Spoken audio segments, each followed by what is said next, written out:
Hello, students. Just a real quick update and response. I was just enjoying your uh, postings to this forum. I guess I call it the Say What forum, which has to do with confusing language. I like to point out the shirt I got from my kids for Father's Day this past weekend. Fun with language. See, we can have lots of fun with language. Um, so. One of the things that I thought was interesting about the examples, and many good examples that you posted in this forum, um, was a couple of the technical documents that came from scientific journals or from some class examples of some scientific activities to do. Those were quite interesting. And one of the comments that many of you made in evaluating this writing was that one of the issues that is occurring here is a misjudgment about the level of expertise or reading comprehension for the group.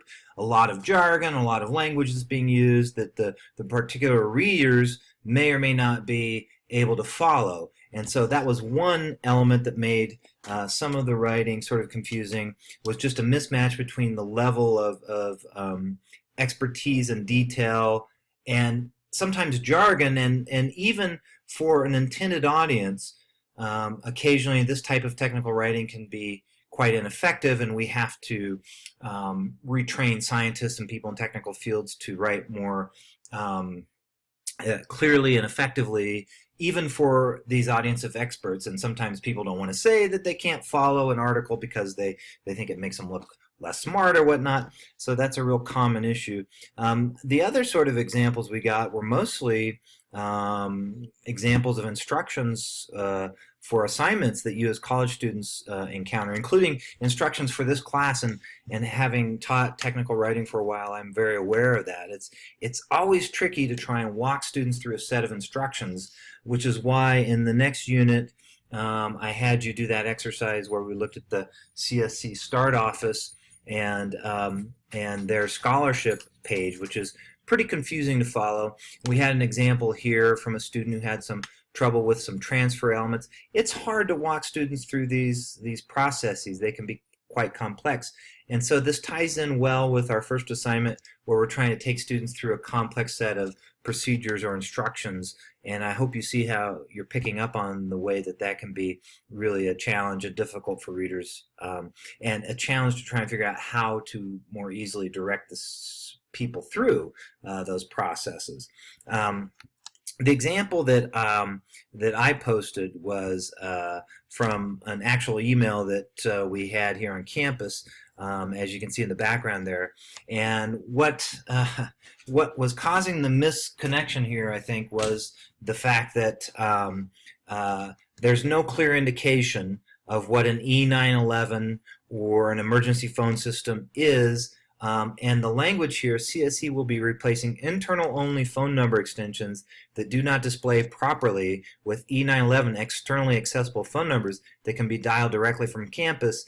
That's just confusing. It's hard to understand what that means.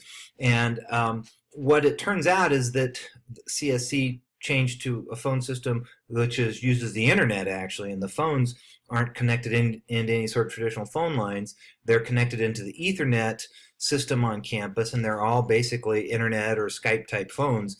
And so therefore there's no physical line that is what's traditionally used for 911 to find a building or a specific phone when they do the emergency numbers. And so they just didn't do a very good job of explaining this in this email about what that means, an external phone number, an internal phone number. They probably needed, this went out across campus. It wasn't targeted very effectively. They're kind of asking people to self-select whether this is relevant to them or not. And if you're going to do that, fine, but you better start your letter by explaining and defining what an internal phone number is or an external phone number is, and probably some context of what's going on here and why they need to update this and what the technology issue is would probably go a long way towards making this letter easier to follow. And then over the next few weeks, the IT department will be working with individuals and departments that currently have internal extensions only underlined, still unaware of what that means or how I would be able to tell if I have an internal extension only, and roll them over to the new phone numbers. Updates will need to be applied to established call lists, speed dials, and other functional phone buttons. Again, not 100% clear what these things are, as well as the phone book, online directories, and email address lists that to reflect changes in phone numbers as they are made. It just, I did not know what any of that information meant when I first read this, whether it applied to me or not. Please contact me with questions. Yeah. Should I contact you? Do I have one of these internal numbers?